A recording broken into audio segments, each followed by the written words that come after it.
आनंद चांडिल्य के YouTube channel पर सभी दर्शकों का स्वागत है। हार्दिक हार्दिक अभिनंदन है। आज गण के बारे में बताया जाएगा, क्योंकि गण के 6 गुण प्राप्त होते हैं। यदि वर और वधू का गण शुभ होता है तो उसकी कुंडली के अंदर 6 गुण प्राप्त होते हैं, क्योंकि 3 गण होते हैं, देव, मनुष्य और राक्षस गण। यह जातक की राशि और उसके नक्षत्रों पर निर्भर करता है। जो राशि है और उसका जो स्वामी नक्षत्र है, उसका जो गण है, उसी के अनुसार यह देखा जाता है। इसके 6 गुण प्राप्त होते हैं। देखो, गण विचार, गण विचार, गण विचार, 6 गुण प्राप्त होते हैं। इसके 6 गुण एक सारणी के माध्यम से देख लेते हैं। थोड़ा देखो, गण विचार, गण विचार में 6 गुण प्राप्त होते हैं। देखो, एक सारणी के माध्यम से समझाते हैं, सारणी के माध्यम से देख लेते हैं। देखो, 1 2 3, देखो 1 2 3, देखो ये है लड़का, ये लड़की।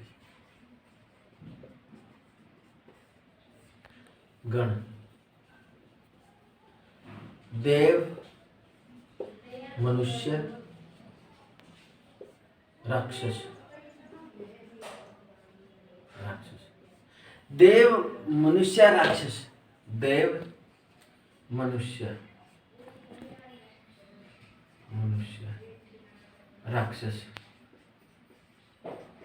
देखो, इनके क्या होते हैं, देव और मनुष्य। इनसे स्वभाव भी जाना जाता है। जैसा भी व्यक्ति का जन्म के समय जिस जो नक्षत्र है और उसका जो गण है, देव, मनुष्य, राक्षस, उसी के अनुसार व्यक्ति का स्वभाव होता है। यदि किसी का देवगण है तो उसके देव जैसे विचार होते हैं, सात्विकता होती है, धर्म कर्म करने वाला होता है, और किसी को सहायता करने वाला होता है, बड़े छोटे का मान सम्मान करने वाला होता है, और वह धर्म कर्म करने वाला होता है। उसका देवताओं जैसा स्वरूप होता है, वह देवताओं जैसे उसके विचार होते हैं। एक मनुष्य है, मनुष्य का मतलब होता है उसकी जिज्ञासा रहती है, धन कमाने की होती है, परिवार को चलाने की होती है, पैसा कमाने की कोशिश करता है, लेकिन करता मेहनत द्वारा। ये राक्षस गुण, राक्षस के अंदर होता है बुरे विचार रहना, नेगेटिव विचार रहना, और दूसरे को नीचता दिखाना, दूसरे को नीचे दिखाना, सभा में दूसरे की बेइज्जती करना, बुरे विचार रखना, नेगेटिव विचार राक्षस गण में होते हैं। तो यह कुंडली मिलाते समय भी इसके 6 गुण देखे जाते हैं। यदि वर और वधू की एक ही गण होता है तो उसके फिर क्या हो जाते हैं, 6 गुण प्राप्त हो जाते हैं। देखो, एक छारनी के माध्यम से देख लेते हैं। 6 6 0 5 6 0 5 6 0 1 0 6। देखो, इस प्रकार सारणी है। ये यहाँ पर लड़के की है, ये लड़की की है। मान लो किसी लड़की की देवगण है और लड़के का भी देवगण है, तो फिर क्या हो जाता है, एक ही गण होना। वर और वधू की का एक गण होना शुभ है। क्या है, शुभ है। देखो, इसके 6 गुण प्राप्त होते हैं हमें, 6 गुण प्राप्त होते हैं कुंडली के अंदर। और यदि एक का मनुष्य गुण है, एक का देव गुण, देखो लड़के का मनुष्य गण और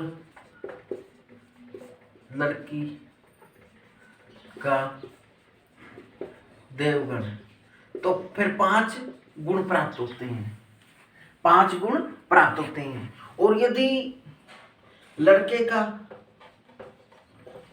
का राक्षस गण है, राक्षस गण है, और लड़की का देवगण है, एक गुण प्राप्त होता है। कितना?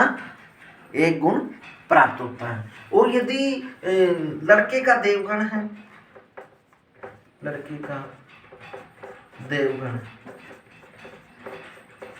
देवगण है और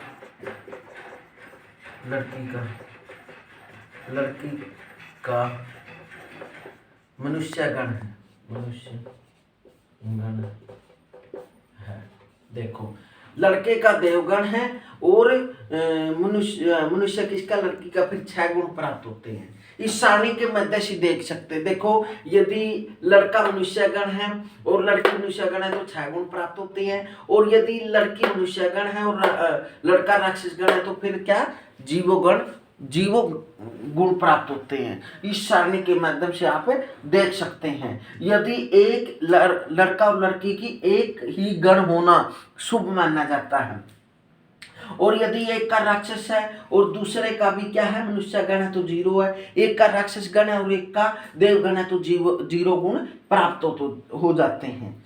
और लेकिन इसका ज्यादातर क्या देखा जाता है? वैश्य गण, जो वैश्य गण वाली जो राशियां हैं उन पर ही यह लागू होता है, क्योंकि वैश्यों के अंदर यह गुण देखा जाता है। तो इसलिए इससे विचार ना करें, जो भी वैश्य राशियां हैं उससे ही यह विचार करें, उन्हीं के माध्यम से देखें या थ्योरी न देखें। यदि वर की वैश्य राशि है और वधु की वैश्य राशि है तो शुभ होता है, और यदि उन्हीं राशियों के माध्यम से ही आप इसको देख सकते हैं। इस माध्यम से इसके गण विचार के 6 गुण प्राप्त होते हैं। और यदि वैश्य गण वर्ण वैश्य तारा यदि यह शुभ है तो तब भी यह गुण नहीं देखा जाता। यदि वर्ण के देखो, वर्ण वैश्य तारा योनि ग्रहमैत्री गणमैत्री भकूट नाड़ी ये होते हैं। वर्ण का 1 गुण होता है, वैश्य का 2 गुण होता है, तारा के 3 होते हैं, योनि के 4 होते हैं, ग्रह के 5 होते हैं, गणमैत्री जो आज देखा है इसके 6 गुण होते हैं। तो इसके यदि यह शुभ आता है तो तब फिर क्या? गणमैत्री नहीं देखा जाता। और वैसे ही यह जो वैश्य, ये नहीं होता भाई ब्राह्मण क्षत्रिय वैश्य जो हमारा सनातन धर्म उसके अनुसार जातियों के अनुसार है, नहीं, राशियों की जाति के अनुसार ही इसको देखा जाता है।